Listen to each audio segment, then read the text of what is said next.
O Senhor esteja convosco. Ele está no meio de nós. Proclamação do Evangelho de Jesus Cristo segundo Lucas.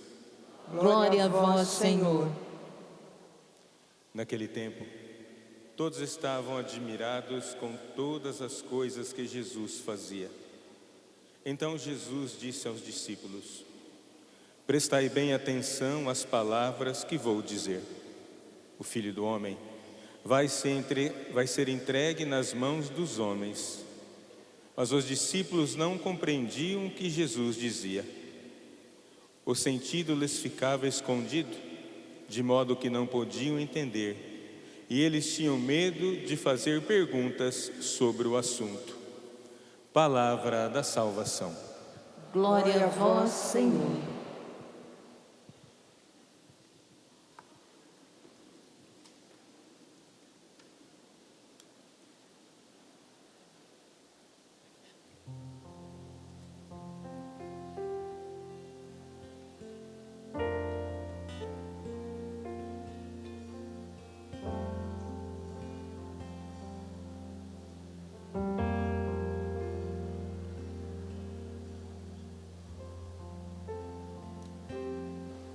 São Miguel Arcanjo, defendei-nos no combate, sede o nosso refúgio contra as maldades e as ciladas do demônio.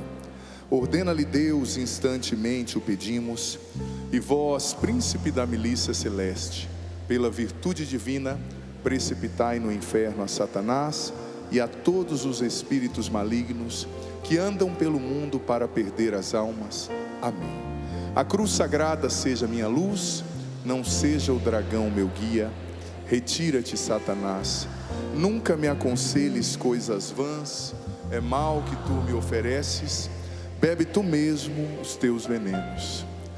Meus queridos irmãos e irmãs, você aqui, você em casa, veja bem, como o padre dizia já no início dessa reflexão, nós somos muitos, mas o desafio é que nós nos esforcemos verdadeiramente para ouvir a palavra de Deus, porque veja bem, nesses dias nós estamos falando sobre um dos 5 sentidos.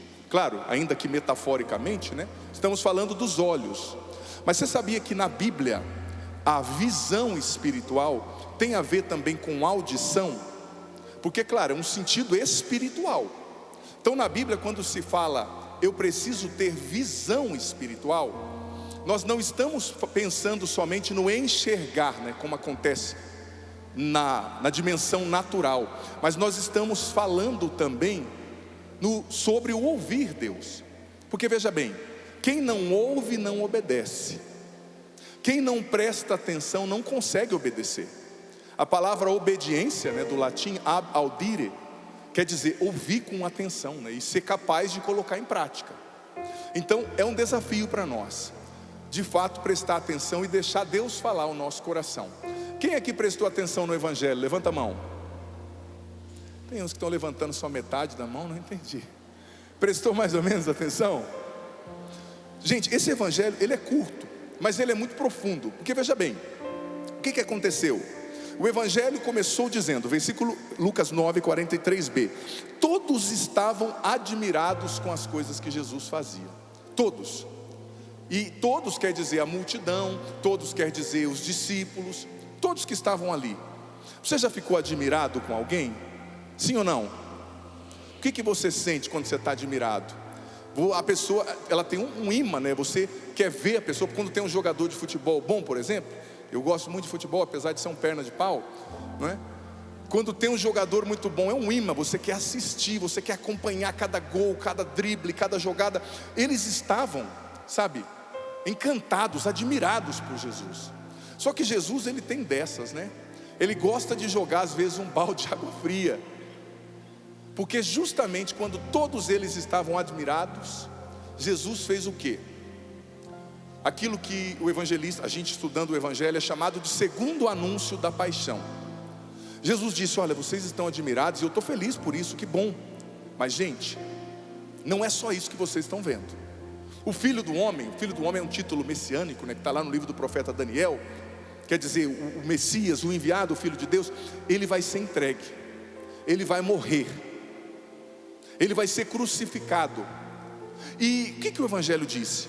Antes de Jesus falar sobre isso, Jesus usou a seguinte afirmação: prestai atenção nessas minhas palavras. Ou seja, quando alguém fala para ti, presta atenção, é sinal que o que essa pessoa vai dizer, de fato, vai ser importante. Você já falou para alguém, presta atenção aqui, eu acho que vai chover. Não, uma coisa irrelevante. Presta atenção aqui, eu gosto de chocolate. Não, a pessoa que fala, presta atenção, ela vai dizer algo importante, ainda mais um mestre, né? Como Jesus era. E quando ele falou, presta atenção, ele anunciou a sua segunda paixão. Agora veja bem, o Evangelho diz que mesmo admirando Jesus, eles não entenderam aquilo que Jesus queria dizer. E o que é pior, eles não entenderam e tiveram medo de fazer perguntas. Eu vou dizer para você, eu tenho certeza que um pouco eles entenderam, sim. Com certeza um pouco eles entenderam. Mas muitas vezes a gente tem medo de fazer certas perguntas porque a gente tem medo da resposta, porque a resposta pode comprometer. Se eles perguntassem, Jesus, é isso mesmo? Jesus ia falar, sim, e vocês estão comigo, vocês também vão para a cruz. Então eles tinham medo. É como quando um relacionamento da pessoa não está bem, no casamento, por exemplo, o esposo não tem coragem de perguntar para a esposa, o que não está bem? Porque se ele perguntar, ele vai ter que ouvir e vai ter que mudar, né? Às vezes ouvir por 6 horas e meia, 6 horas e 37 minutos, né? Então ele prefere não perguntar, ele prefere evitar. Não é, eu acho que Lucas foi muito generoso aqui, sabe? Não é que eles não sabiam, eles tinham medo de perguntar. Eles estavam de fato se poupando ali. Mas veja bem, nós estamos ouvindo muitos santos doutores, né? Falando aqui para nós, e isso é fantástico. Sobre esse evangelho, eu quero trazer aquilo que São Cirilo de Alexandria, fantástico, comentou lá no século IV. E depois aquilo que São Tito foi o colaborador de Paulo, né? O primeiro bispo ali de Creta. Olha só o que São Cirilo disse, presta atenção, falando sobre a admiração. Tudo o que Jesus fazia era digno de admiração aos olhos de todos. Irradiava de qualquer feito seu algo de mais significativo, divino. Como diz o Salmo, glória e esplendor puseste sobre ele. E embora estivessem todos admirados das coisas que ele fazia, como diz a passagem, as palavras que seguem são dirigidas não a todos, mas àqueles discípulos.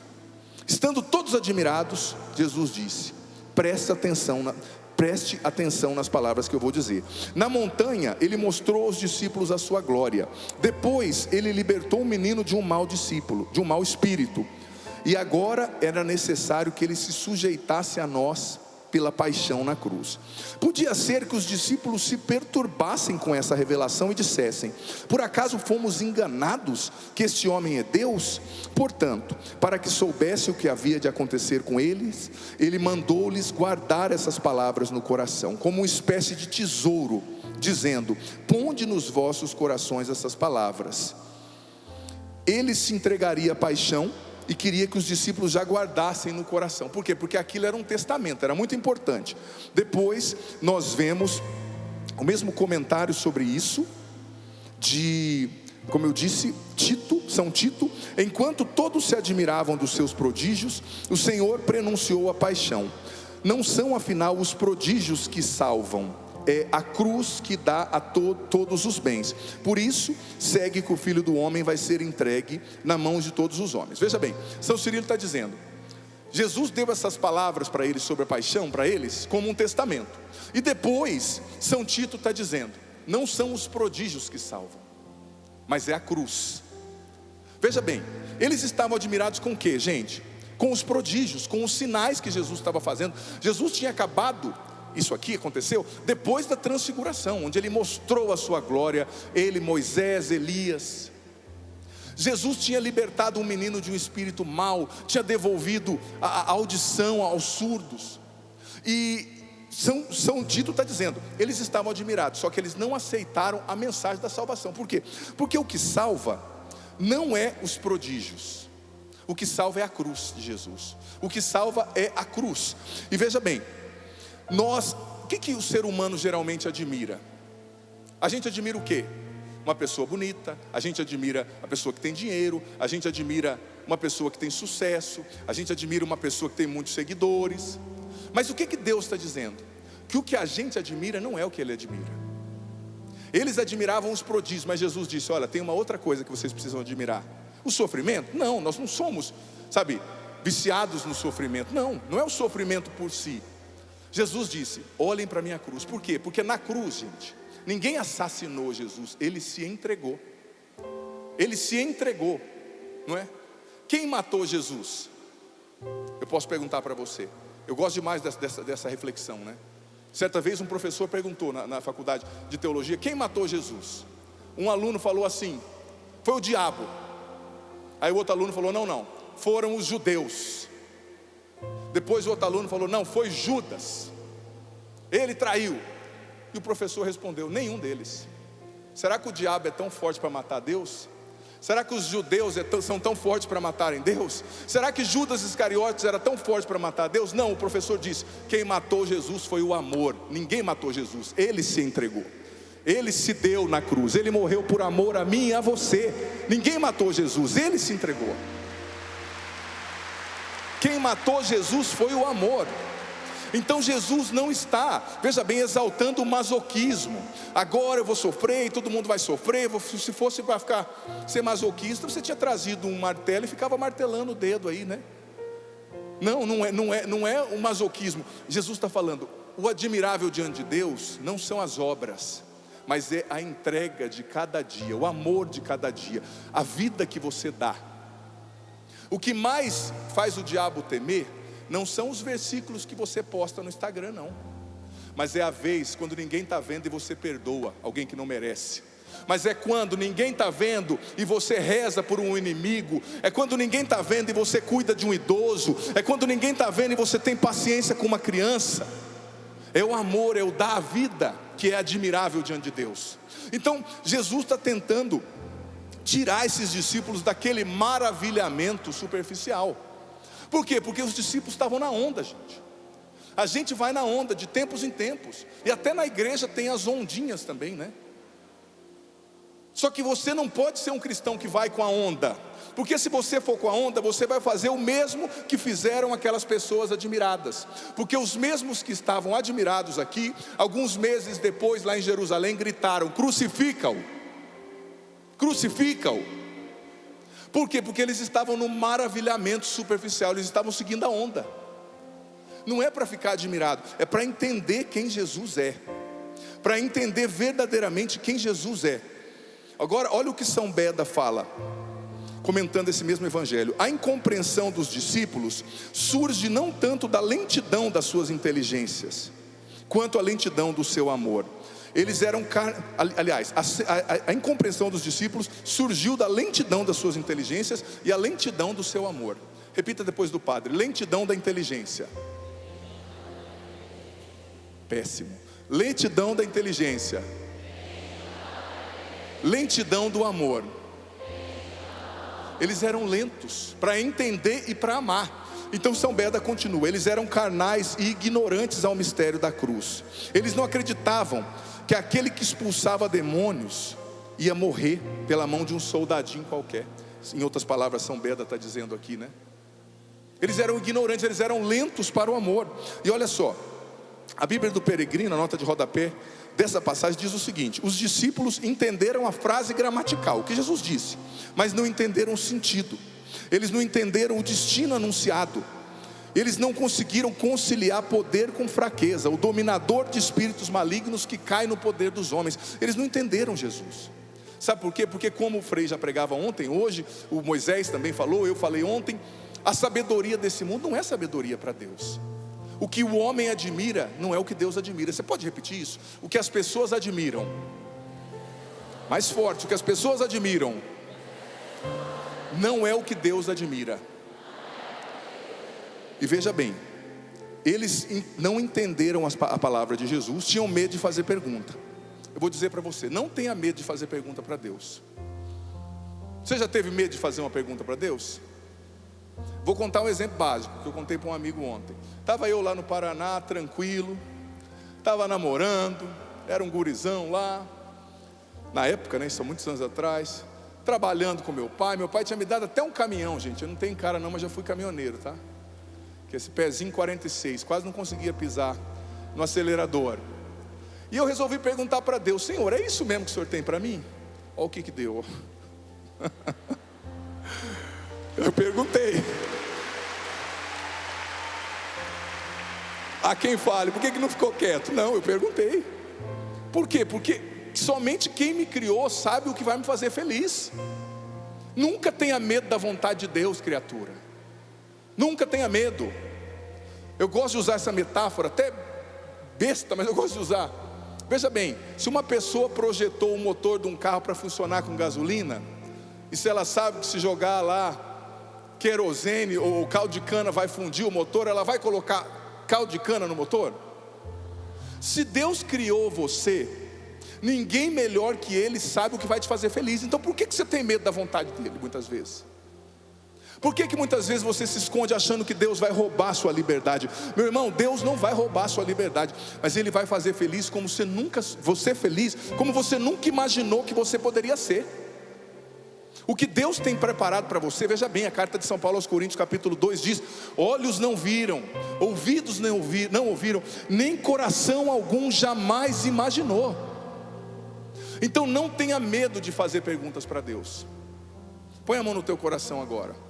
Eu quero que você seja homem de verdade e mulher de verdade. Repita com o padre, mas tendo consciência: Senhor, que pergunta que eu preciso fazer para o Senhor hoje?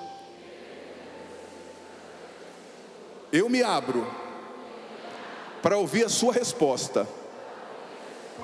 Só te peço que me dê sabedoria e humildade para acolher. Pronto. Os discípulos tinham medo. Não tenha medo de fazer pergunta. Porque talvez a senhorita casada, que sei que o seu marido é difícil, né? Mas talvez você vai perguntar para Deus: Senhor, o que eu tenho que fazer para mudar meu casamento? Talvez Deus te fale: pare de reclamar do seu marido e se converta. Talvez você está reclamando do padre da sua igreja. Deus vai falar assim: coloca essa sua língua dentro da boca. Tem alguém com língua grande aqui? Claro que não. Línguas todas comportadas, só língua P, né? Ninguém tem uma língua GG, né? Eu sou grande, mas eu estou lutando para minha língua ser P. Talvez você está reclamando da vida, reclamando de todo mundo. Eu sei que tem pessoas que te fazem sofrer, mas a maioria das vezes que você for a Deus reclamando de alguém, Ele vai falar o seguinte: você vem e segue-me, como Ele disse para Pedro depois da ressurreição: deixa os outros comigo, reze por eles, mas se converta. Sabe qual é o maior bem que você pode fazer para esse mundo? Se converter. Se você se tornar uma bênção, meu amigo, muitos dos problemas do mundo vão acabar. O mundo que é a sua casa, a sua família, o seu trabalho. Então, muitas vezes a gente tem medo de fazer perguntas para Deus. E muitas vezes o nosso entendimento, eu vou falar disso amanhã, mas já adianto, ele não consegue abarcar o que Deus quer nos revelar. Por que ele não consegue abarcar? Olha o que diz na segunda carta de São Paulo aos Coríntios, se você quiser abrir, capítulo 3. Segunda aos Coríntios, capítulo 3, versículo 14 e 16. Em consequência, a inteligência deles permaneceu obscurecida. Eu achei tão interessante essa palavra. Obscurecida, no grego original, era eporoté, que significava algo que foi cegado, que enxergava e foi cegado. Vamos supor, eu estou olhando para ti aqui, alguém vem e coloca a mão no olho do padre. Meu olho foi cegado, eu tenho a habilidade de ver, eu consigo enxergar, mas agora eu não estou enxergando porque alguém colocou a mão na frente dos meus olhos. Então olha só, a inteligência deles foi obscurecida, eporoté, alguém cegou, algo cegou. Ainda agora, quando leem o Antigo Testamento, esse mesmo véu permanece abaixado, porque só em Cristo que esse véu vai ser levantado. Por isso, até o dia de hoje, quando leem Moisés, um véu cobre-lhes o coração. Esse véu só será tirado quando se converterem ao Senhor. Repita depois do padre: esse véu só será tirado quando se converterem ao Senhor. A inteligência da gente é cegada para as coisas de Deus. E por que muitas vezes ela é cegada? por falta de conversão, por um pensamento mundano, como aqueles homens. O pensamento deles era muito mundano. Não, nós queremos que Jesus venha com um exército, mate os romanos, pegue o ouro deles, nos dê governos de cidades. E Jesus disse: não, vocês estão olhando sim, mas vocês estão olhando do jeito errado. Vocês estão vendo do jeito errado. Só quando a gente se converte, a palavra diz, o véu é tirado. O véu é tirado, gente. E veja bem, outra passagem fantástica, nessa mesma linha, 1 Coríntios 2,14. O homem natural não aceita as coisas do Espírito de Deus, porque elas são loucura, mas nem as pode compreender, porque é pelo Espírito somente que ele as irá compreender. Vamos aplaudir essa palavra, gente? Porque isso aqui nos revela muito. Porque às vezes a gente fala assim: Deus não está falando comigo. Deus está falando sempre com você. Deus está falando com você agora, você aqui, você em casa. Deus está falando com você desde quando você levantou da cama com o cabelo desse tamanho. Deus está falando com você desde a hora que você decidiu sair da sua casa para vir aqui. Mas muitas vezes, por que a gente não ouve, gente? Porque um véu cobre a nossa cabeça, a nossa compreensão. A gente é cegado para enxergar Deus. E muitas vezes a gente vê como um homem carnal, um homem natural, uma mulher natural. Mas Deus diz, é pelo Espírito de Deus que a gente tem que olhar as coisas espirituais. A gente precisa entender, e Jesus está falando do sofrimento.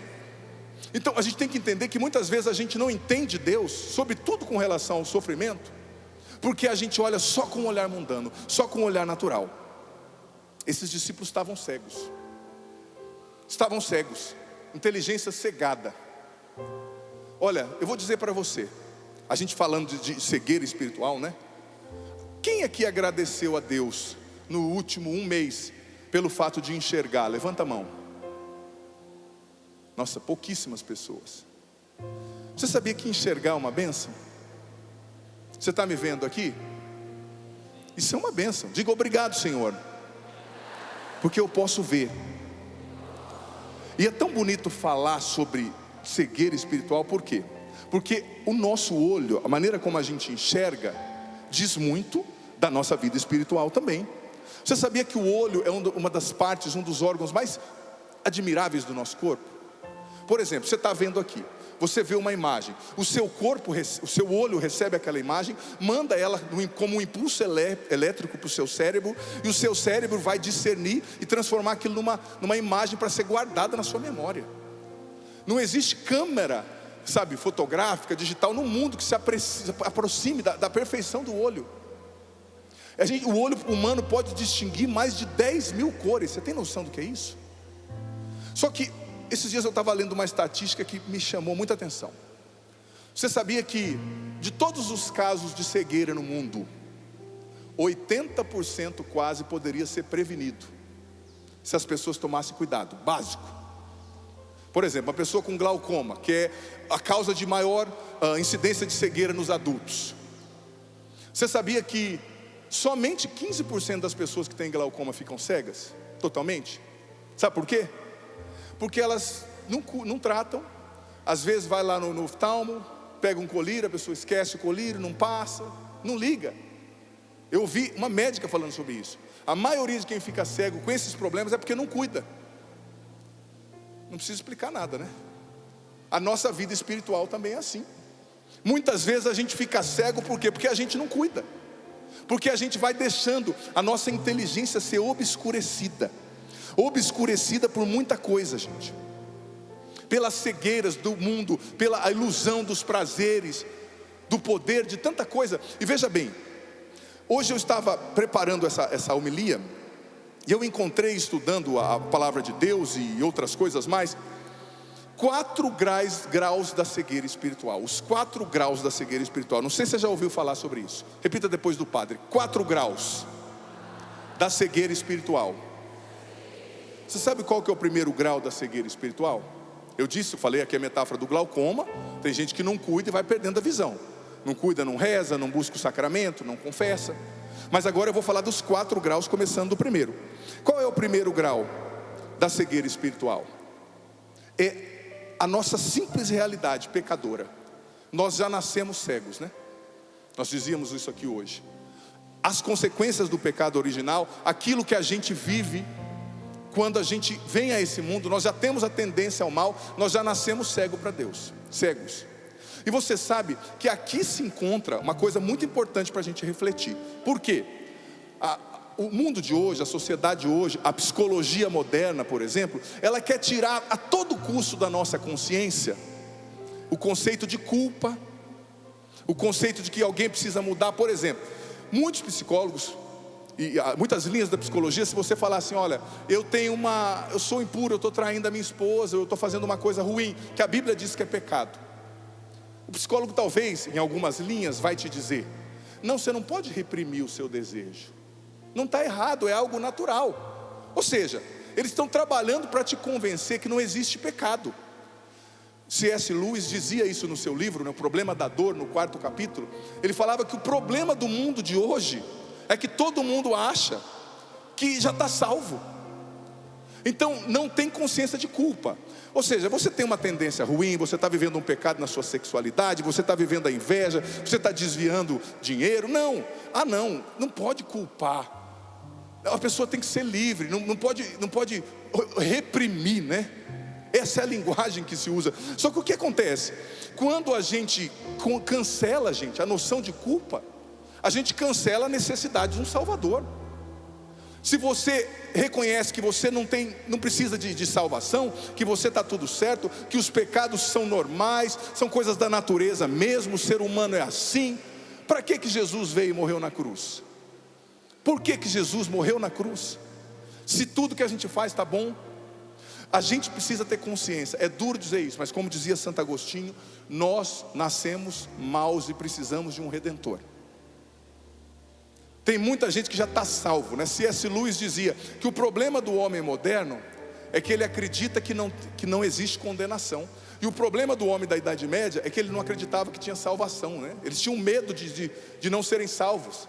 E agora a gente não está nem aí, não. Deus entende tudo. Não, Deus não entende tudo.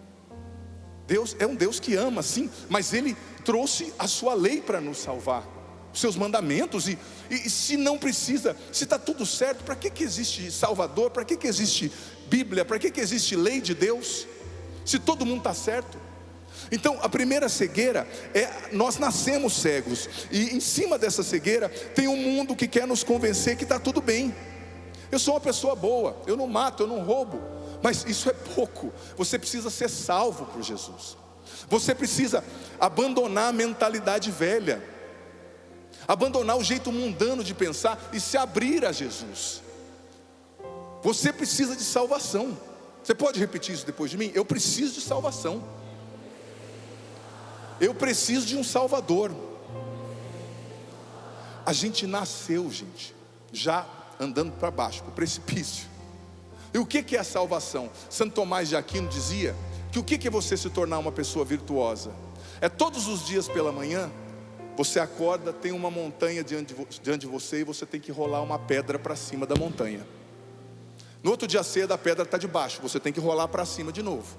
No outro dia cedo a pedra está lá no pé da montanha, você tem que rolar para cima de novo. Isso é ser virtuoso, porque se você deixar simplesmente a sua natureza, os seus sentimentos te conduzirem, você vai para o inferno, você não vai agradar a Deus. Então, o primeiro nível da cegueira é a cegueira com a qual a gente nasce. Nós nascemos cegos. Agora a segunda cegueira, a cegueira que vem do amor aos nossos pecados, do amor às paixões desordenadas. Veja bem, estou falando amor, tá? Tem muita gente que ama o seu pecado. Vou dar um exemplo básico. Uma pessoa que eu conheci lá na minha cidade, rapaz jovem, bonito, trabalhador.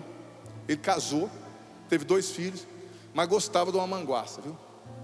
Bebia pra caramba. Era pior que o carburador daquele Chevette antigo, sabe? E a esposa dele falou: meu amor, você está bebendo muito, está atrapalhando, você não está trabalhando. E ela tentou, chegou uma hora que ele parou de trabalhar, parou de comer, e ela não aguentou. Aí ele foi morar com a mãe. Aí os filhos cresciam, era aniversário dos filhos, ele não ia no aniversário, porque ele estava chapado, estava bêbado para a rua. Então era aniversário do pai, ele perdeu.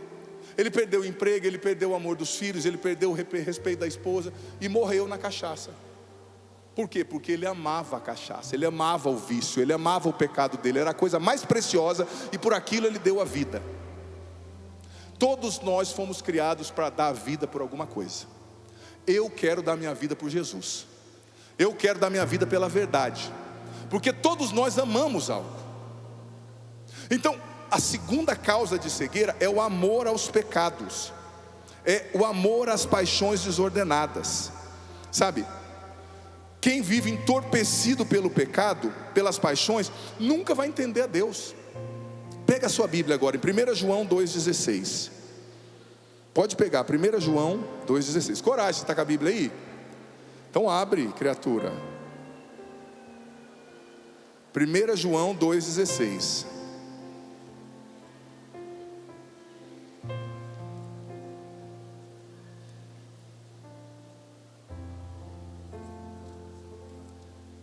Olha o que diz: porque tudo que há no mundo, a concupiscência da carne, a concupiscência dos olhos, a soberba da vida, não procede do Pai, mas do mundo.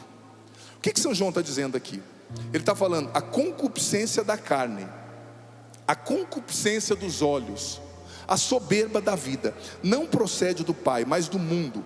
Quando São João fala do mundo, ele não está falando do mundo criado, do mundo da terra, do mar, das estrelas, não. Ele está falando da mentalidade contrária a Deus. Essa concupiscência da carne, essa concupiscência dos olhos, essa soberba da vida é o que nos cega. Por quê? Porque a gente começa a amar o nosso pecado e começa a ser conduzido por isso aqui. E o que é essa concupiscência da carne que cega a gente? Presta atenção. A concupiscência da carne, aqui do manual, do compêndio, de teologia cética e mística, interessantíssimo. A concupiscência da carne é o amor desordenado pelos prazeres dos sentidos. Amor desordenado pelos prazeres dos sentidos, pelo comer, pela procriação, o instinto da procriação, E o autor vai explicando o seguinte: o prazer não é mal, Deus permite o prazer, Ele ordenou para um bem, fim e honesto. O problema é quando o prazer sai da sua lógica. Por exemplo, o prazer de comer é maravilhoso. Quem não come não sobrevive, Quem gosta de comer aqui, levanta a mão. Gente, me pergunta assim: padre, você está com fome? Eu respondo sempre. Eu já falei que eu sou capaz de almoçar depois de ter almoçado. Eu não sou aquele tipo de filho que a mãe nunca precisou falar assim: não come pão, senão você não vai almoçar, Eu comi, na hora do almoço minha mãe falava: as suas irmãs não comeram, viu? Vai com calma. Mas você sabia que hoje no mundo tem mais gente que morre de obesidade do que de fome, inanição? Tem muito mais pessoas no mundo que morre hoje por consequência de comer demais do que comer de menos. Você sabia? Nós chegamos nesse ponto.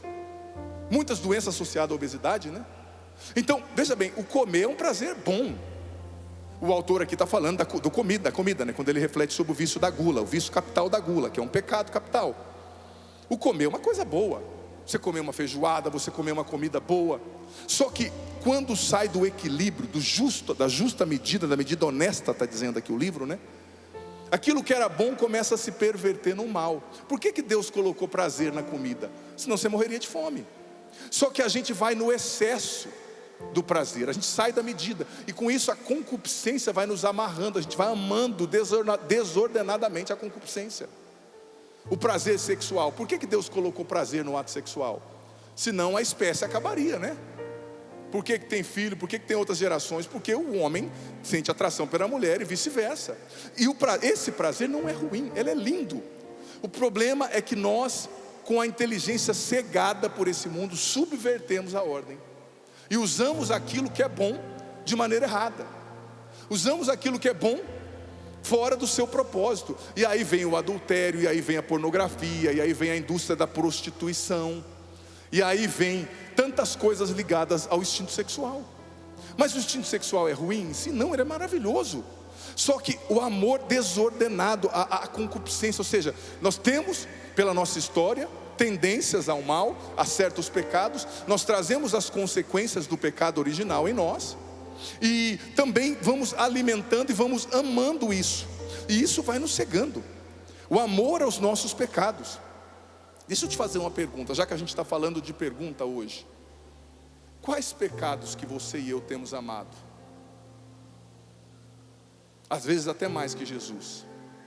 Quais são os pecados que a gente tem colocado? Não, pode mexer em tudo, Jesus, mas nisso aqui não. Talvez você e eu somos até pessoas devotas, mas tem pecadinhos que a gente está amarrado de uma tal maneira. Mexe em tudo, Jesus, só não nisso. Olha, eu vou dizer para ti, não são só os pecados mortais, tá? Também pecados veniais, pecados de estimação. Aquilo que o Padre Léo chamava pecados de estimação. Deus quer que nós não amemos nada, em primeiro lugar, nada além dele. Esse desapego dos nossos pecados. Quais são os pecados, me perdoe a sinceridade, pelos quais eu e você estamos apaixonados? A concupiscência dos olhos, né? E o autor aqui fala da moderação dos olhos, da mortificação dos olhos. A concupiscência dos sentidos, né? A gente quer mais e quer mais e quer mais. A soberba da vida, né?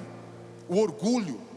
E veja bem, muitos de nós aqui, talvez não somos matadores, pelo menos se tiver um matador aí, não atire agora, por favor, eu preciso me confessar, né?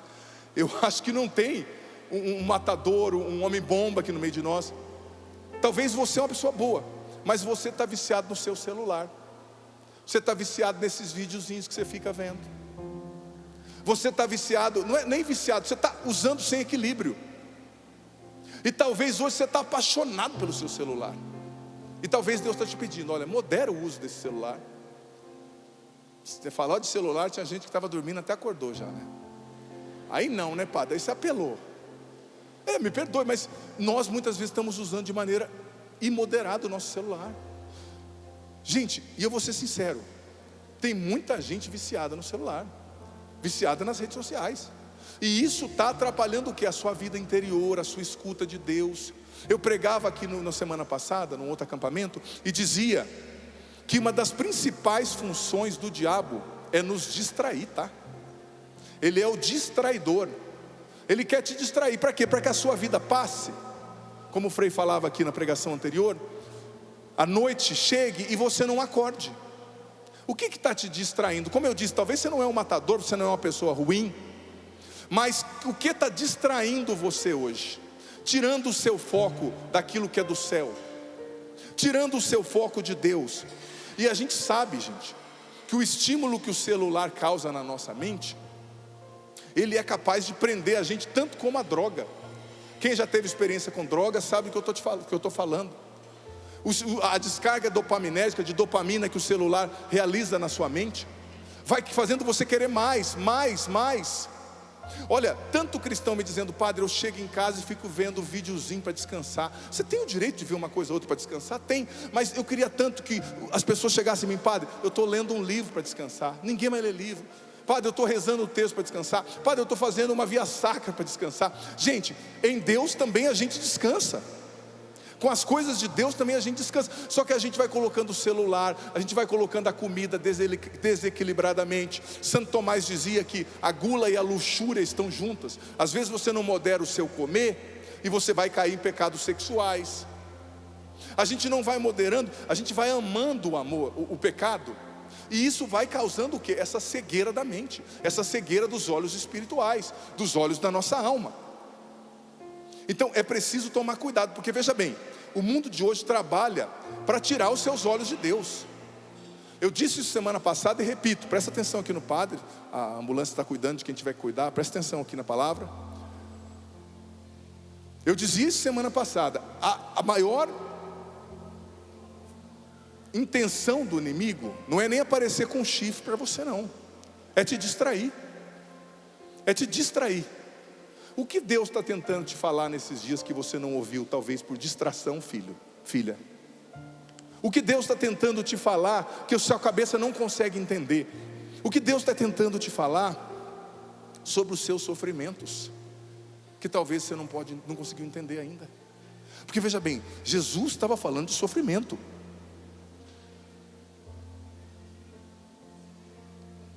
O que Deus está tentando te falar sobre as suas perdas, que você não entendeu ainda? Não deixe a tentação te distrair. Esteja atento, porque Deus está falando. E tem muitas pessoas aqui em casa que Deus já mostrou para você que você tem que tirar certas amizades da sua vida. Pessoas aqui e em casa também. Deus já te mostrou que você tem que tirar certas amizades da sua vida. Deus já te mostrou que você tem que deixar de ir em certos lugares. Deus já está te mostrando, isso não vai dar certo. Eu vou dizer para ti, aquele ditado que diz: o pior cego é o que não quer ver, cada vez mais ele se prova verdadeiro. Você já viu quando uma pessoa entra num relacionamento que todo mundo está vendo que vai dar ruim, né? Mas a pessoa, não, vai ser diferente. Quando ele casar, ele muda. Já ouviu essa história? Todo mundo vê que dá ruim, mas a pessoa, ela põe na cabeça, não é isso. Deus está te mostrando, não faz isso, não anda com tal pessoa, não entra em tal relacionamento. Tem pessoas aqui no meio de nós em casa, que você é uma pessoa boa, mas Deus está te pedindo um passo além. Que você deixe de assistir certas coisas, filho, filha, que você assistia até então. Que você deixe de frequentar certos lugares. Isso não é fanatismo, isso é cristianismo. Ou você abraça Jesus inteiro, ou você não vai ter nada de Jesus. Nada.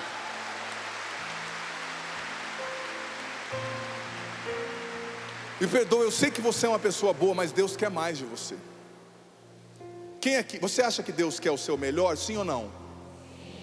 Não, Deus não quer o seu melhor. Quem te enganou? Nossa, padre, sério? Deus não quer o seu melhor, Deus quer o seu tudo. Deus quer o seu tudo. O tudo é diferente do melhor. O melhor é uma tarefa que você pode fazer bem feito. Não, Deus quer o que é feio também, tá? Porque o melhor quer dizer que eu só vou dar o que é bonitinho, né? Aquilo que eu sei fazer bem, eu vou oferecer a Deus. Não, Deus quer o seu tudo. Ele quer a sua vida inteira. Ele quer que você ame, que você o ame.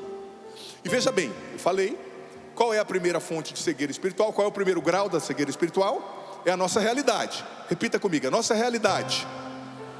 Como ser humano, nascemos cegos, precisamos de salvação. O segundo grau da cegueira espiritual é o amor aos nossos pecados, o amor desordenado às concupiscências, desequilíbrio no prazer, na busca daquilo que é razoável. E agora a terceira dimensão da cegueira espiritual é a cegueira causada pelo inimigo. O inimigo também trabalha para nos cegar, você sabia disso? E o padre já disse, cega através da distração. Quantas pessoas cegas pela distração? Eu contei numa missa que eu celebrei, eu não lembro se foi aqui ou se foi lá em São Paulo, que quando eu era padre novo, eu vivi uma experiência, acho que foi aqui semana passada, mas não tem problema, que o público é diferente, eu vou repetir a história. Você sabe que semana passada eu contei uma experiência aqui que mexeu muito comigo. Como eu disse, o demônio ele quer nos distrair. Eu, quando era padre novo, 4, 5 meses de padre, eu tinha um medo tremendo como padre novo. Ter que celebrar em velório, eu morria de medo, pavor. E ter que visitar a pessoa morrendo, né? Primeira coisa que aconteceu comigo, os temores da gente se realizam, né? Eu tinha medo porque eu achava que no velório todo mundo ia querer que eu falasse porque que a pessoa morreu e eu não ia saber, né? Bobeira, né? A pessoa quer o padre lá para ser uma presença, para dar uma benção, mas eu ficava com medo. E me chamaram para ir lá na UTI, visitar uma pessoa que estava falecendo, né? Eu cheguei lá, nossa Jesus, não queria. E é interessante que vai chegando, eu estou de preto, né? Com a maletinha da unção dos enfermos. 2 metros de altura, os doentes vão olhando assim, nossa, é a morte que está me visitando, né? De onde saiu essa figura exótica, né? A hora que chega o padre com o óleo da unção, a pessoa fala, morri, né? E eu cheguei num senhor, né? Ele falou para mim assim, né? Você que é o padre, ele mudou meu sobrenome, como todo mundo muda. Esses dias me chamaram de padre Adriano Zé do Mar. Eu falei, é Zandoná, minha filha. Zé do Mar, você acredita? Tudo bem, era uma senhorinha, eu dei um desconto, né? Você que é o padre tal? Eu falei, sou eu mesmo. Ele falou assim, o senhor tem 1 minuto, padre? Senhorzinho, sim, seus 80 e muitos, quase morrendo. Falei assim, olha, eu não tenho. Eu pensei comigo, eu estou com vontade de correr daqui, mas o padre aqui sou eu. Olhei para um lado, para o outro, não tinha nenhum outro padre. Falei, então, né? Tenho, senhor, claro. Sentei ao lado dele. Posso te dar unção dos enfermos? Pode, meu filho. Mas eu queria conversar um pouquinho com você. Ai Jesus, vontade de correr daqui. Mas eu falei, sou padre, né? Fazer o quê? Vou ficar. Hoje eu já não tenho mais esse medo, tá, gente? Era coisa de padre novo. E esse homem me contou o seguinte: Padre Zandoná, eu passei a minha vida inteira distraído. Eu não amei a mulher que eu tinha, porque ela não era ideal. Eu não amei a mulher real, eu fiquei buscando a mulher ideal. E a mulher ideal só existe onde? Da ideia, né? Eu não amei minha esposa, eu só briguei com ela, padre. Padre, eu não vi meus filhos crescerem, porque eu tinha que trabalhar. E eu nem precisava trabalhar tanto, padre, mas é que eu comecei a ganhar dinheiro, era um homem bem sucedido, tá? Eu comecei a ganhar dinheiro, e eu queria mais. Eu não vi meus filhos crescerem, padre. Padre, infelizmente eu entrei num adultério. Tive uma criança, um filho hoje já adulto, fora do meu casamento. Padre, eu fui um péssimo pai. Eu ganhei muito dinheiro, padre. Eu sou um homem rico, mas eu fui um péssimo pai, eu fui um péssimo cristão. Os meus filhos não têm orgulho de mim. Os meus netos até me evitam. E se eu pudesse, padre, eu voltava e fazia tudo diferente. Só que eu sei que eu não posso. Eu sei que possivelmente eu vou morrer hoje. Naquele momento, sabe o que Deus falou no meu coração? Padre, nunca se distraia. Me ame com todas as suas forças em cada segundo da sua vida. Não perca tempo. Olhe para mim. Eu sou o sentido da sua vida. Olhe para mim. Não se distraia. Porque veja bem, pode aplaudir com força. Se você entendeu, aplauda com força. Porque eu fui lá talvez como padre achando que eu ia ensinar alguma coisa para esse homem. Não, eu fui lá aprender. Eu fui lá aprender o que eu não devia fazer. E eu vi sincero arrependimento nos olhos dele. Mas não dava mais tempo. É isso que o diabo quer fazer com você, que você fica a vida inteira brigando com a sua esposa. Eu sei, ela tem bafo. Eu sei, ela ronca. Eu sei, você pediu a Deus um marido com a barriga tanquinho. Você chega lá na sua casa, está lá o marido com a barriga bujão. Eu sei, você queria um marido colaborativo. Faz 7 dias que você pediu para ele colocar o lixo e está lá cheio de barata. Acontece. Eu sei, o teu filho erra a mira toda vez que vai no banheiro. É uma coisa mais forte que nós homens. Eu peço desculpa, mulheres, a gente não consegue. Eu sei que tem muita coisa que não é ideal na sua vida, mas abraça o real. Ama a Deus com todas as suas forças, na sua verdade. Ame a Deus em cada segundo da sua vida. Não desperdice a sua vida. Não desperdice. Ame a Deus. O meu santo favorito, Santo Afonso Maria de Ligório. Perdoe Padre Pio, os outros, mas ultimamente eu e Santo Afonso estamos assim com os diálogos profundos. Ele fez o voto para Deus. O voto de nunca perder 1 minuto da vida dele sem amar a Deus. E até quando ele ia para o descanso, porque padre também descansa, tá? Conhece a piada do padre que foi para a praia, né? O padre foi para a praia, essa é antiga, você já ouviu. Chegou uma paroquiana lá e falou: nossa, padre, o senhor está descansando? Eu disse: sim, filha. Então o diabo não tira férias, hein, padre? Ele olhou para ele e falou: eu sei, ele mandou você para me atazanar aqui nas minhas. Estou sossegado, você vem aqui me encher, né? Padre também tira férias, padre, bispo, você também tem que tirar. Mas Santo Afonso, ele fez o propósito de amar a Deus até no descanso. Por quê? Porque ele descansava para servir melhor, né? Ele descansava não para ficar. Tem gente que fala assim: padre, eu descansei esse final de semana, fiquei 15 horas assistindo série. Nossa, uma que se acelerou o seu cérebro está em 2.2, igual você ouve a mensagem no WhatsApp, né? E será que é só isso que é descansar?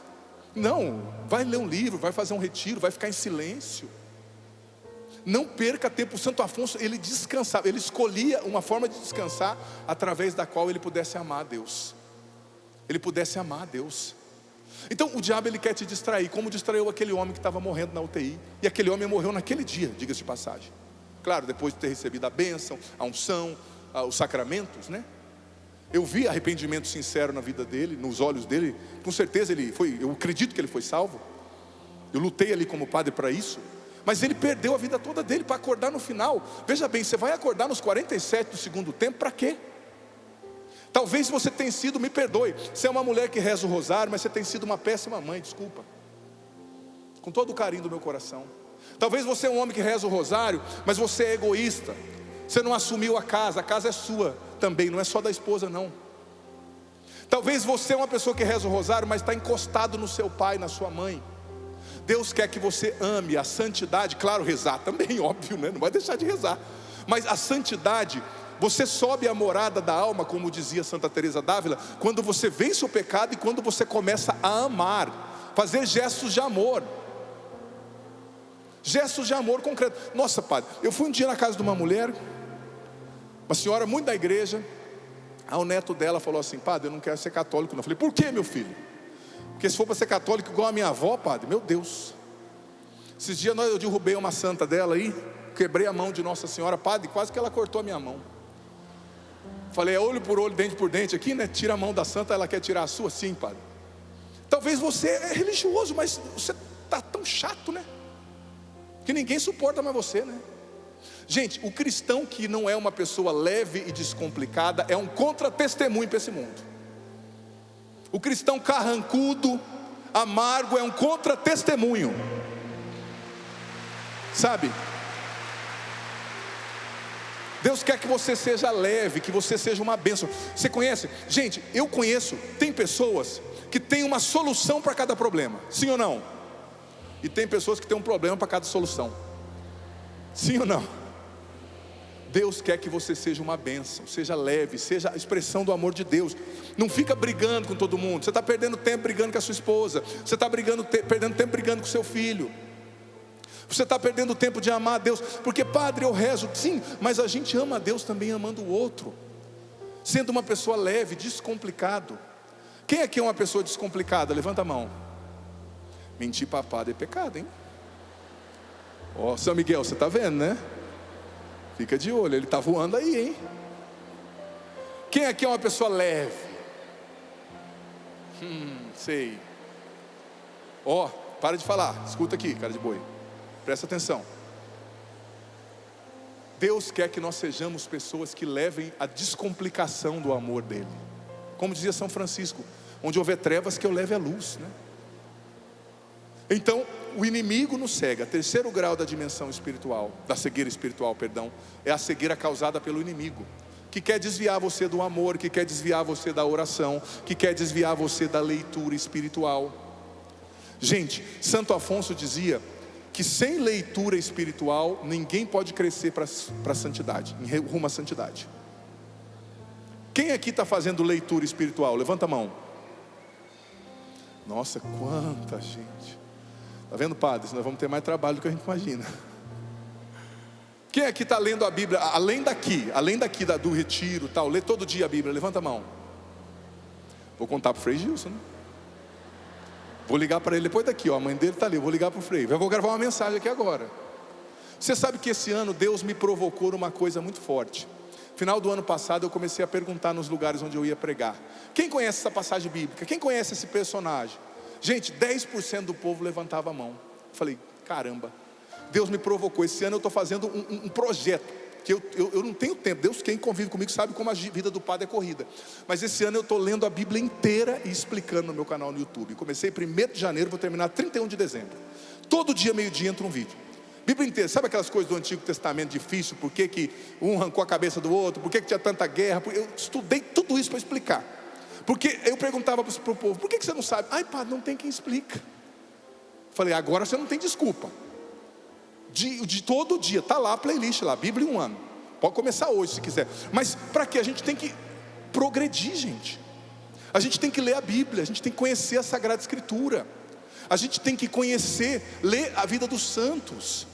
Meu irmão, você não sabe a riqueza que é ler Santo Afonso, por exemplo, ler Santa Teresa d'Ávila, ler Santa Catarina de Sena, São Bernardo de Claraval, esses santos ali, sabe, do medievo. Que riqueza. Então saia daqui. Claro, o padre não está querendo colocar um monte de peso para você. Eu sei que você trabalha, eu sei que você tem um monte de coisa para fazer, eu entendo, a sua vida não é fácil, mas saia daqui determinado a crescer na sua espiritualidade, determinado a crescer na sua vida de fé. Porque você saindo daqui, filho, filha, os problemas vão continuar. E diga-se de passagem, vão vir mais até. Porque se você está se entregando a Deus, o demônio vai ficar feliz com isso? Vai vir pancada, e graças a Deus que venha. Então você precisa construir a casa com alicerce sólido. Você precisa sair daqui determinado a ler a Bíblia. Filho, o Padre Jonas sempre nos ensinou isso na Canção Nova. Todo dia, o Padre Jonas, o nosso fundador da Canção Nova, falecido, ele fez um propósito pessoal, que sem Estudo bíblico, ele não tomava café da manhã. Então ele acordava, eu não sei você, como eu já disse, eu acordo com fome, durmo com fome, né? Mas para mim ia ser difícil, eu já tenho outros propósitos com Deus. Mas ele acordava com fome e ia fazer o estudo bíblico, meia hora, 40 minutos, só depois ele ia tomar café. Ele se obrigava, por quê? Porque Deus para ele era uma prioridade. Me perdoe, se em todas as atividades do seu dia não tem um tempo fixo de oração para você ler a Bíblia, Deus não é uma prioridade para você. Não é. Você vai falar, padre, eu não sou padre como o senhor. Sim, mas você pode se organizar, eu tenho certeza, filho. Você pode ler mais a palavra de Deus. É questão de prioridade, porque o diabo ele quer te distrair, ele quer que você se afaste da oração, da fonte do verdadeiro bem. E veja bem, vamos agora para a quarta dimensão da cegueira espiritual, que é chamada de cegueira fundamental. O que é isso? É aquela pessoa que fez uma decisão definitiva pelo mal. É como que está escrito lá em Lucas 19, 41, 42. Leia, compadre. Lucas 19, 41, 42. Jesus, chegando a Jerusalém, vendo a cidade, chorou e disse: ah, se você reconhecesse o que poderia te trazer a paz. Ah, se você reconhecesse o tempo que você está sendo visitada, mas agora isso está oculto aos seus olhos. Jesus, gente, o verbo original do grego era como se Jesus estivesse dando um grito de luto, assim, sabe? Por quê? Porque os judeus, a cidade de Jerusalém, eles se decidiram fechar-se para Deus. Eles se decidiram negar a salvação, não aceitar Jesus. Então o quarto grau da cegueira espiritual, a quarta dimensão, é daquela que decidiu viver nas trevas. E tem muita gente assim na minha, na sua, na nossa casa. E o que a gente tem que fazer? Ser luz para essas pessoas. Mas como é que você vai ser luz se você não está lendo a Bíblia ainda o tanto suficiente, se você não está tendo leitura espiritual, se você não está buscando regrar os seus apetites, comer menos, ou comer do jeito certo, ou fazer jejum uma vez por semana, ou moderar e lutar contra os pecados afetivos, sexuais, equilibrar a sua vida. Se você não buscar, você não vai conseguir ser luz para as pessoas. Quem aqui quer ser luz? Levanta a mão. Não, está muito fraco, levanta essa mão para valer. Eu vou dizer para você, você nasceu para ser luz. Você nasceu para brilhar, para iluminar, com a luz de Cristo. E eu vou dizer para você, você chega onde o padre Adriano Zandoná não chega. Você chega onde o Frei Gilson não chega. Você chega onde o Moisés não chega. Você chega onde as gurias que estão cantando não chegam. Você, quem aqui é advogado? Levanta a mão. Quem aqui é juiz? Quem aqui é médico? Quem aqui é motorista de caminhão? Motorista de aplicativo? Açougueiro? Você chega onde eu não chego. Talvez lá no açougue, lá na repartição pública, lá no escritório, lá no hospital. Ninguém vai parar para ouvir o padre Adriano Zé do Mar. Ninguém vai parar para ouvir o Frei. Talvez aquelas pessoas nunca vão ler o Evangelho, mas elas podem ler o quinto Evangelho. Sabe qual é o quinto Evangelho? A sua vida. A sua vida é e precisa ser o quinto Evangelho. Só tem 4 na Bíblia. A sua vida é e precisa ser o quinto Evangelho. Gente, esse mundo está desesperado por luz. Seja luz. Testemunhe Jesus. Eu vou dizer para você, você não tem noção quanta gente Deus já preparou para você ser luz para essas pessoas. Veja bem, eu lembro quando eu era jovem, uma vez uma pessoa rezou por mim, quando eu era jovem, já estou um tio, né? Uma pessoa rezou por mim e me disse assim: padre, Deus me mostra que um dia o senhor vai pregar para muita gente, que o senhor precisa se empenhar para ser luz para muita gente. Olha aqui, é muita gente. Deus tem muita gente para você. Eu nem imaginava, eu era um jovenzinho, mas Deus tem gente para você iluminar. Só que você precisa querer ser luz. Querer ser luz. Gente, em todos os lugares. Com as pessoas mais difíceis. Quem aqui conhece pessoas difíceis? Levanta a mão. Ô louco, que isso? É a sogra? Não, essas coisas não pode falar. Quem que está tão difícil assim? Quem conhece alguém no vício? Quem conhece alguém assim literalmente perdido? É para esse que você precisa ser luz, né? Acredite. Como eu disse lá, quem estava no Desperta Brasil, levanta a mão. Eu disse lá no Desperta Brasil, que às vezes a gente olha uma pessoa e vê só um viciado, vê só uma pessoa perdida, né? Mas Deus vê ali um profeta, um homem de Deus que está escondido atrás daquele vício, né? Então seja luz. Você acredita que através do seu testemunho pessoas podem mudar, sim ou não? Olha, eu vou ser sincero, eu já gosto sempre de partilhar, porque eu digo que só quem esteve no fundo do poço sabe a importância de ouvir a história de alguém que esteve lá e saiu, né? Eu, na minha adolescência, algumas pessoas resolveram acreditar em mim e ser luz para mim. E se não fosse essas pessoas, eu estaria morto hoje. Em primeiro lugar, a minha mãe que rezou por mim. Eu digo que eu sou fã das mães, né? Quem é mãe aqui? Levanta a mão. Gente, esses 15 anos de padre quase, eu nunca ouvi uma mãe pedindo oração para si. É sempre para o filho, para o neto, né? Nada contra, viu, pais? Mas sou fã das mães. Minha mãe, pode aplaudir as mães. Não é para vocês se orgulharem não, claro, é para vocês continuarem a sua missão. A minha mãe resolveu ser luz para mim. Pessoas lá da minha igreja resolveram ser luz para mim. Você que não conhece a história do padre, eu era um adolescente muito tranquilo. Com 17 anos eu já era viciado em cocaína, maconha, pasta base de crack, haxixe, benzina, cloroforme. Já tinha entrado em coma 2 vezes por causa de droga. Já tinha sido expulso de 2 escolas e 2 times de handebol e um time de handebol por causa de droga. Vivia vomitado na rua, caído. Eu, o padre Adriano, altamente viciado em droga. Mas aí eu chegava na minha casa e minha mãe estava rezando por mim, de joelhos no chão, rezando o rosário. Os jovens da igreja estavam lá rezando por mim. Foram lá me chamar, com medo, né? Porque eu era meio barra pesada. Mas me chamaram para ir na igreja. Arranjaram todas as desculpas para eu ir para a igreja, todas que você imaginar. E eu fui para a igreja. E olha o que aconteceu. Deu certo. Todo mundo via o drogado lá, né? Via o perdido, via o que não tem solução. Mas Deus viu o padre. Deus viu o sacerdote. Mas alguém teve que ser luz para mim. Alguém teve que ter a coragem de falar: Jesus pode te ajudar. Você acha que eu aceitei no começo? Não. Eu cheguei no retiro, gente, com a camiseta assim de uma banda de punk rock, cheia de caveira. Tinha fumado uns 6 baseados. Nunca tinha ido no retiro na minha vida. Fui, para ser sincero, por causa de uma menina lá. Deus tem as iscas, né? Tinha 17 anos. Nunca vi aquilo na minha vida. A hora que o povo começou a rezar em línguas, eu falei: eles usaram pedra, deve ter cheirado. Nunca vi candalabá. Eu falei: que é isso, Jesus? Essa droga é forte, né? Mas alguém me evangelizou. E lá no retiro, dei muito trabalho, mas alguém foi lá falar de Jesus para mim. Alguém foi lá colocar a mão na minha cabeça e rezar para mim, pedindo o Espírito Santo. Então Deus quer usar de você. Eu dizia ontem na adoração e repito: Deus está escolhendo pessoas aqui no meio de nós para serem profetas. E daqui a alguns anos eu quero estar pregando com você por aí.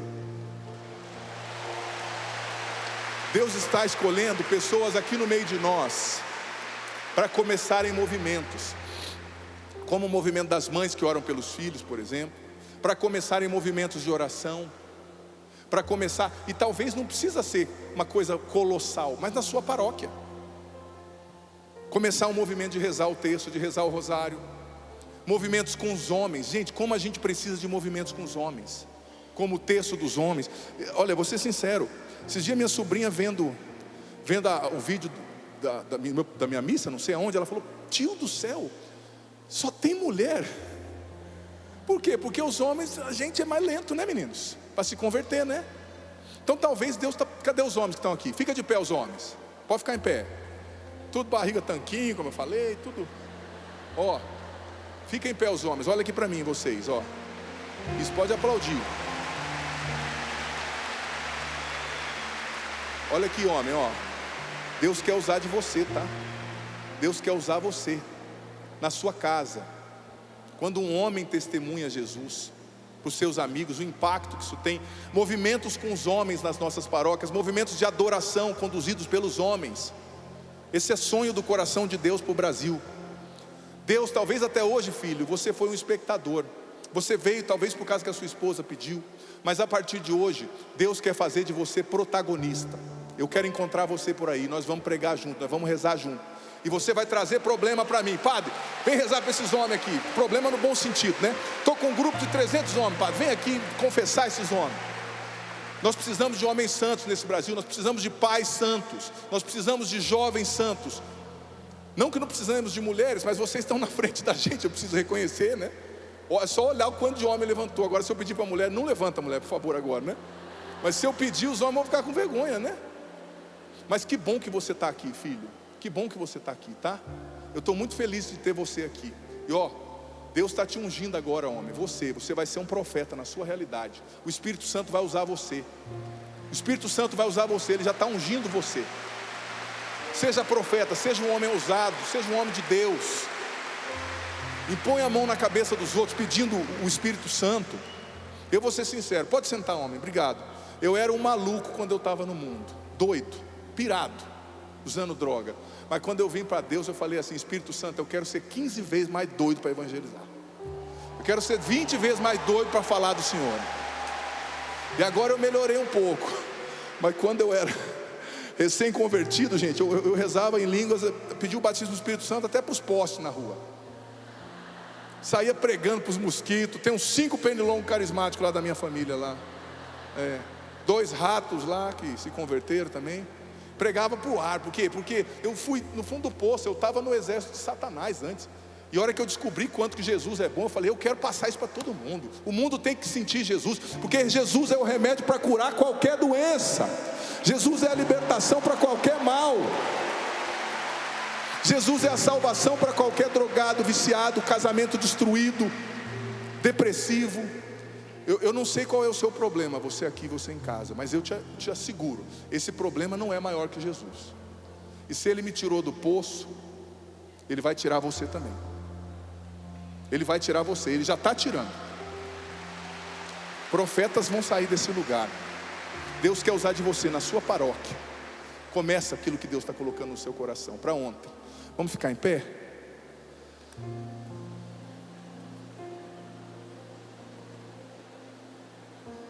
Só em pé, sem conversa.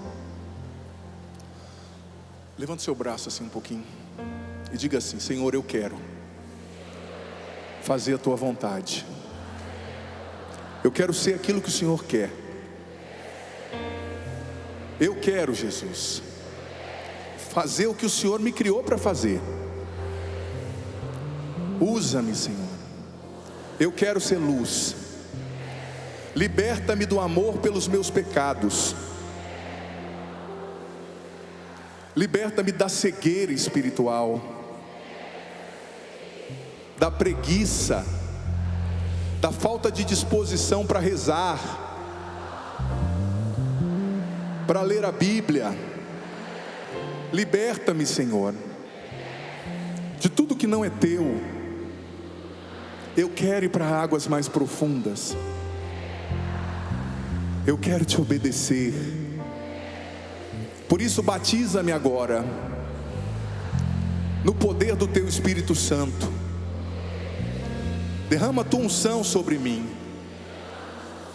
uma unção de libertação,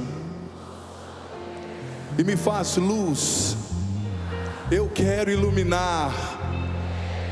Pode me enviar, Jesus, para qualquer lugar.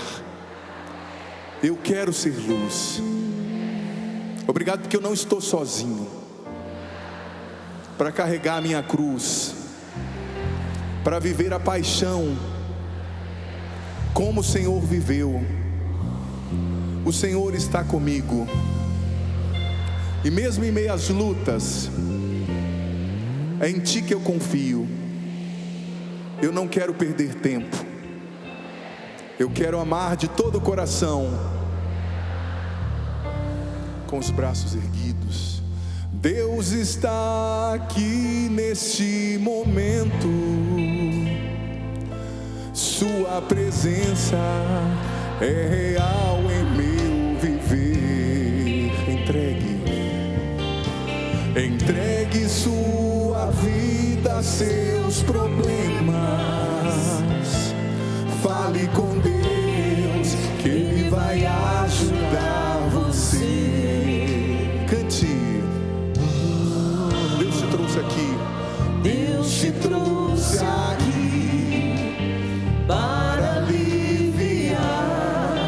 sofrimentos. meus sofrimentos. É Ele o autor da fé. É Ele o autor da fé, do princípio ao fim, em todos os teus momentos.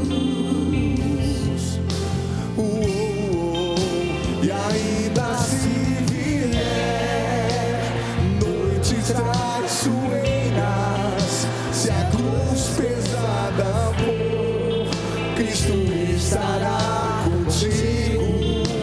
O mundo pode até fazer você chorar, mas Deus te quer sorrindo.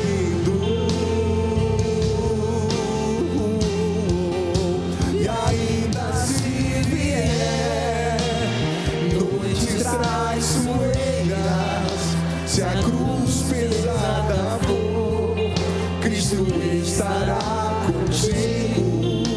O mundo pode até fazer você chorar, mas Deus te quer sorrindo. Braços erguidos, eu quero ouvir você cantando esse refrão. Coloca a minha voz no front aqui, que deu problema no fone, por gentileza. Ainda se vier noites traiçoeiras, quero ouvir você. E ainda se vier noites traiçoeiras, se a cruz pesada for, Cristo estará contigo. O mundo pode até fazer você chorar, mas Deus te quer sorrindo. Mas Deus te quer sorrindo. Ainda se vier noites traiçoeiras, quero ouvir você. E ainda se vier noites traiçoeiras, se a cruz pesada for, Cristo estará contigo. O mundo pode até fazer você chorar, mas Deus te quer sorrindo. Mas Deus te quer sorrindo. Respeitosamente agora, você vai fazer o sinal da cruz na testa da pessoa que está à sua direita e à sua esquerda, e você vai dizer para ela assim: seja luz, seja luz. Deus te criou para ser luz. Diga para essa pessoa.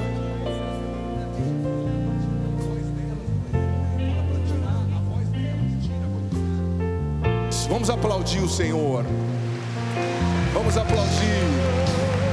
Pode ser mais forte. Olha para quem está do seu lado. Você está olhando aí, ó, para um profeta. Você está olhando aí para um ungido. Você está olhando para uma bênção. Diga para essa pessoa: você é uma bênção. Você é uma bênção. E com os braços erguidos, para encerrar, entregando a Deus o nosso coração. Meu pensamento vive em você, a luz do meu viver, Senhor,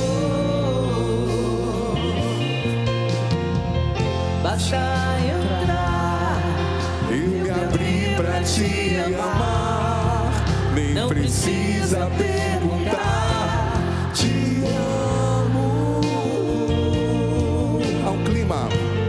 Há um clima todo diferente, que aquece e mexe com o coração da gente. É como um sonho, levanta os braços e canta.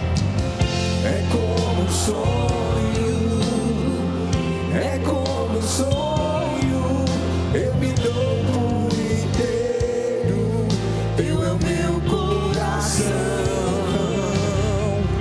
E ao teu lado eu sempre sigo, já não há mais talvez, basta querer pra te ver outra vez. Louvado seja nosso Senhor Jesus Cristo.